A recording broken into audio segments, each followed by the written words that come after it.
So good day everyone, I'm Christian John Moreno from BSIT2P. So I'm going to do a simulation and demonstration of LAN creation using Cisco Packet Tracer with subnetting.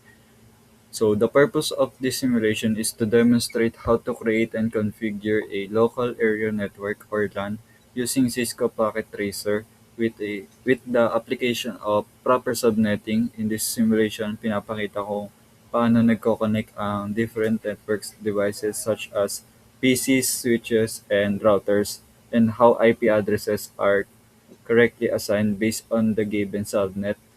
So this simulation helps in understanding how a real network works, pero in a virtual and controlled environment way. So first thing we will be doing is subnetting. So we need to assign the network ID, usable IP, and broadcast ID. So for every subnet yan. So also I'll be computing the number of networks IP address for each network, and lastly yung mga usable IP address in each network kukunin natin. So, here sa original network blank is which 192.168.10.0/25. So, yung /25 is siya yung CIDR value. So, dito naman tayo sa subnet mask, may 255.255.255.128. So, paano nga ba natin nakuha yung 128? So, kung makita natin dito is um, how do we get nga ba?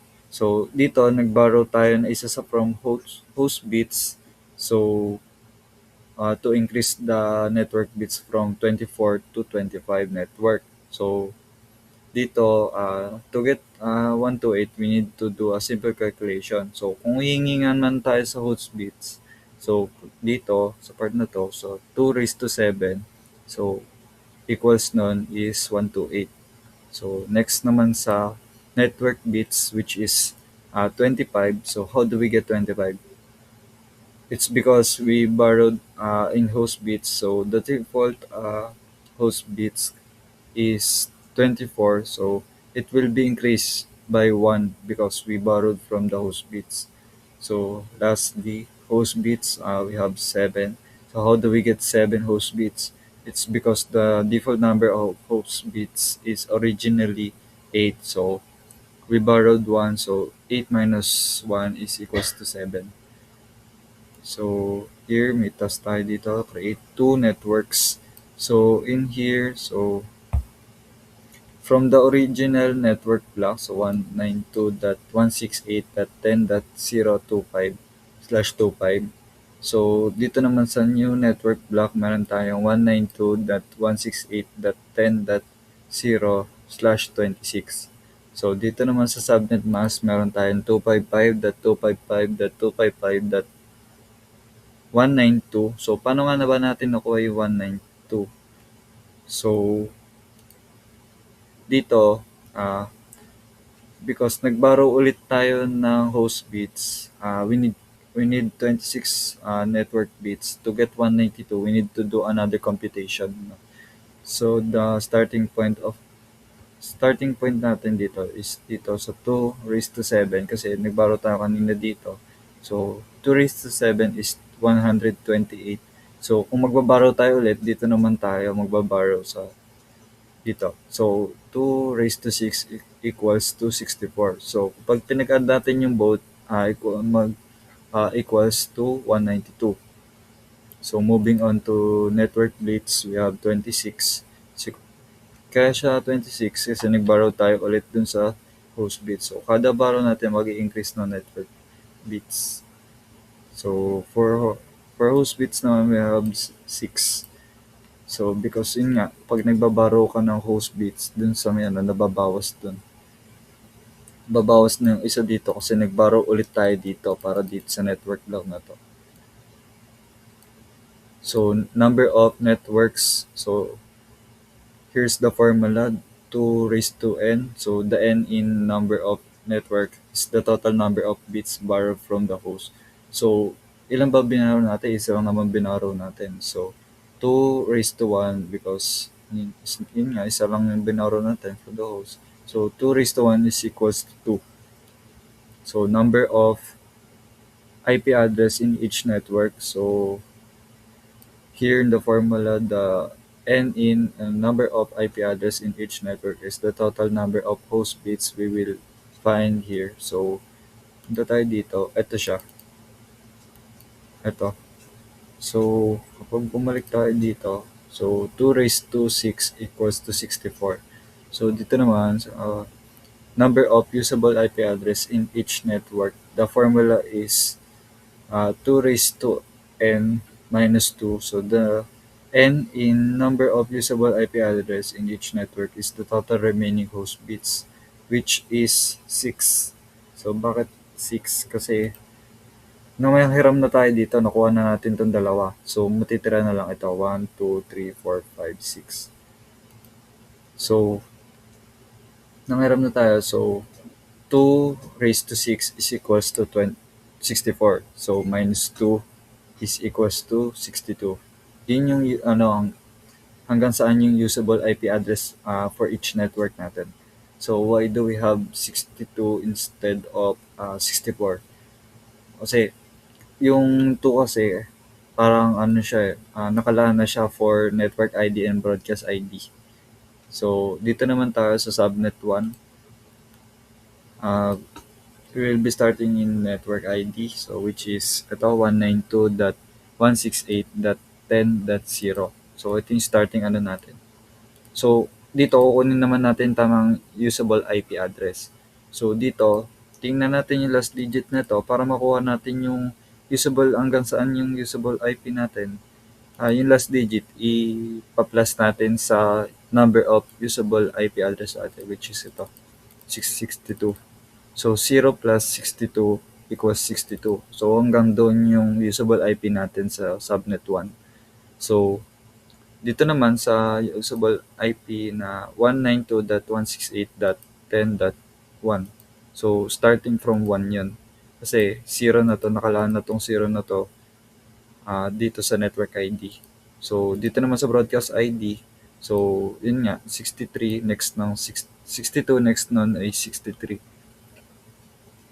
So in subnet 2 naman, so 192.168.10.64. Yun naman yung next 63. Next naman ng 63 kasi yung 63 kasi nakalaan na yan for broadcast ID. So dito naman nakalaan naman tong 64 na to para sa network ID. So paano natin makukuha yung usable IP nito, yung hanggang saan? So pagpa-plus natin tong ulit, yung last digit na network ID sa usable IP address natin. So 64 plus 62 is equals to 126. So yun, nakuha na natin hanggang saan yung usable IP natin. So starting from 65, yun yung kauna-unahan nating usable IP address natin na pwedeng gamitin sa subnet 2. So same goes for subnet 1 din. So ito yung kauna-unahan. So ito naman, broadcast ID. So 192.168.10.12. So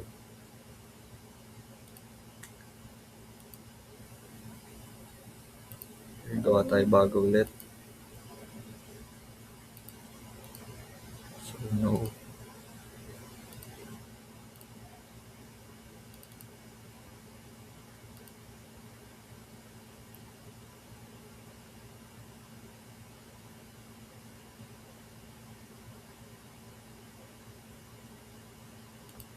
So moving on to Cisco Packet Tracer. So we have here, need natin ng isang router, dalawang switch, tapos apat na PC. So gagamitin natin for router is 2911. So isin natin. Then switch, gamit natin 2960. So here. Then for end device, to kailangan natin ng PC. Dalawa sila kada switch. So to ganyan. Then paano natin i-connect sila? So kailangan natin na copper straight through. So Before we do the paano natin sila connect, so baguhin muna natin yung pangalan para hindi nakakalito. Then 1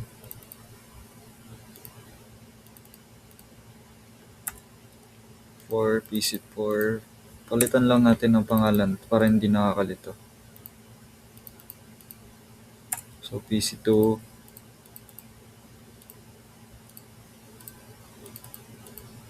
then PC1. So dito i-connect naman natin sila.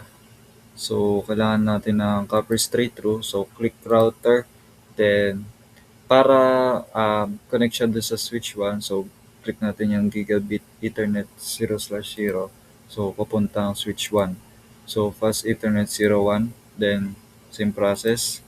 Click naman natin yung router, connect naman natin siya dun sa papuntang switch 2.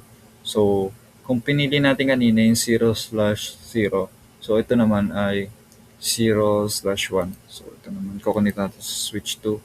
Then fast ethernet 1 pa rin. Then ang gagawin naman natin is kukonect natin yung switch sa PC1 o sa mga PC nila. So click natin yung switch, then gigabit ethernet 0/1, then connect to PC1, fast ethernet 0, then same process, kukonect naman natin switch 1 to PC2. So click lang yung switch, then PC2, then fast ethernet 0. So ganun din yung process nung sa switch 2. So gigabit ethernet 01, then PC3, then fast ethernet, then copper ulit, then switch 2, gigabit ethernet 0/2, then fast ethernet 0. So dito, ang gagawin natin is config naman natin yung dito sa may router. So and then click enable, then conft, then in gigabit ethernet, maba spelling 0/0. So dito naman para maano sa switch 1, nakakonect natin sa ma-config natin sa sa switch 1 is ito yung pinili natin kanina para ma-connect yung router sa switch. So enter, then IP address, IP add, then 192 dot 168.10.1. So paano ko nakuha yan? Dito lang yan sa dito.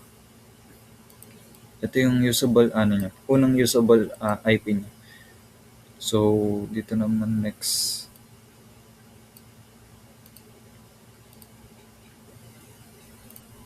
So click, wait lang, mali pala siya. IP add, kulang pala, 192.168.10.1 space. Don't forget yung subnet mask, no? Kailangan pala yun. 5.2.255.192. So, saan natin nakuha yan? 192, dito lang siya. Ito siya.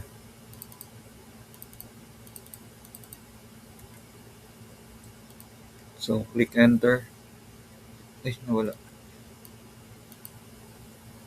192.168.10.1 255.255.255.192. So click enter.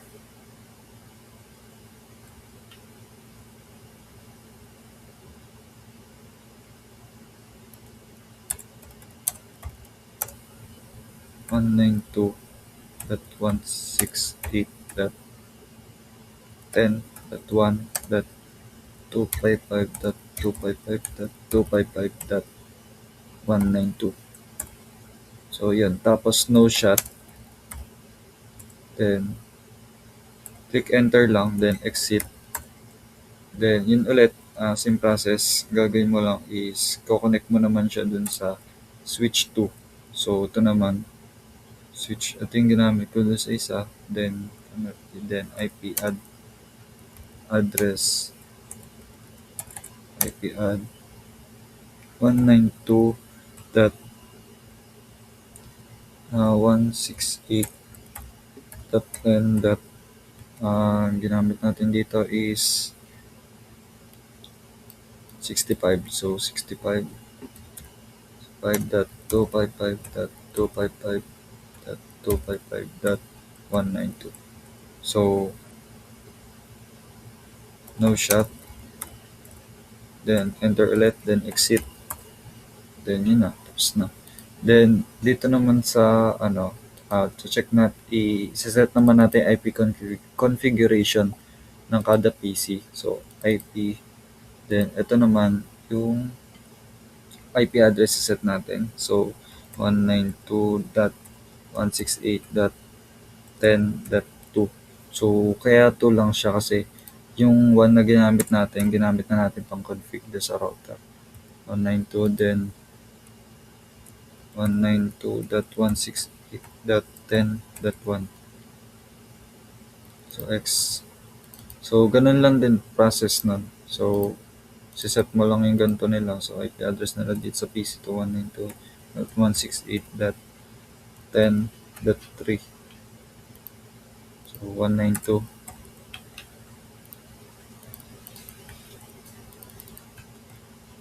Then 1. So, ito naman sa PC3. Kukonek naman natin yung PC3. Set natin yung configuration 192.168.10.66. Then 192. Then copy paste. Then 65 yung ginamit mo dun sa may default gateway mo. So exit. Then PC4.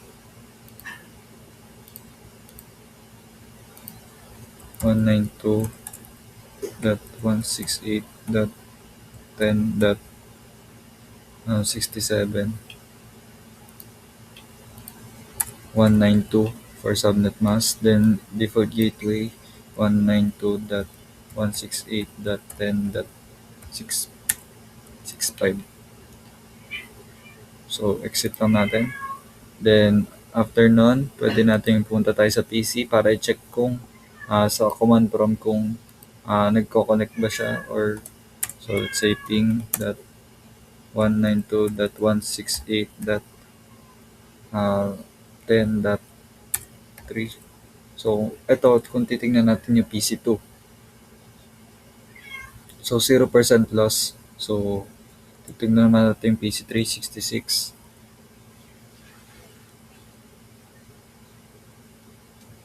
Then wait lang natin kasi medyo matagal. Ibig sabihin nun, may percent na loss. So, 25% loss. So, kapag ganyan nangyari, repeat lang. So, enter mo lang ulit yung ping. Then, kung anong i-check mo. Then, it should pop up as 0 loss na. Ayan, 0 loss na. Then, check naman natin PC4.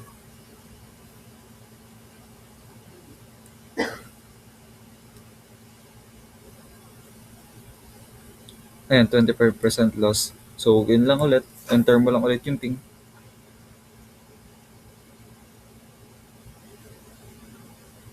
Ayan, 0% loss. So, punta tayo dito sa PC2. Check naman natin kung naka-connect din yung sa iba.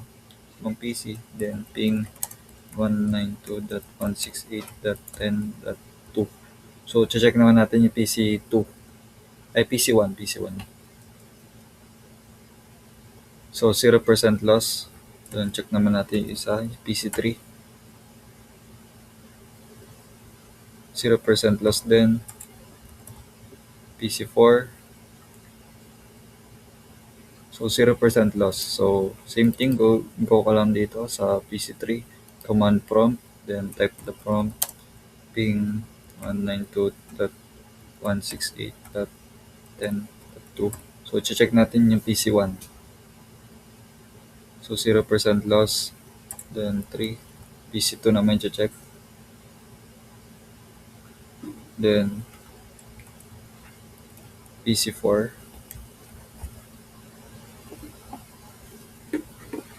So 0% loss.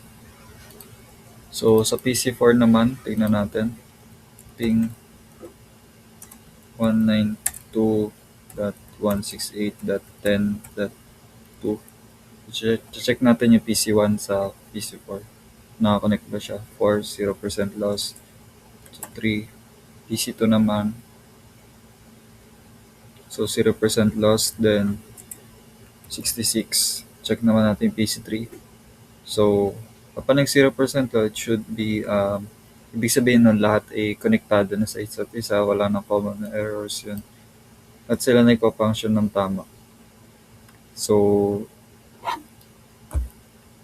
in this simulation, I demonstrate the complete process of creating a LAN using Cisco Packet Tracer, from connecting the network device to assign IP addresses using subnetting. So the simulation showed that when the network is properly configured, the devices are able to communicate smoothly within the network. Proper subnetting and correct network setup are very important because they help in organizing the network, improving the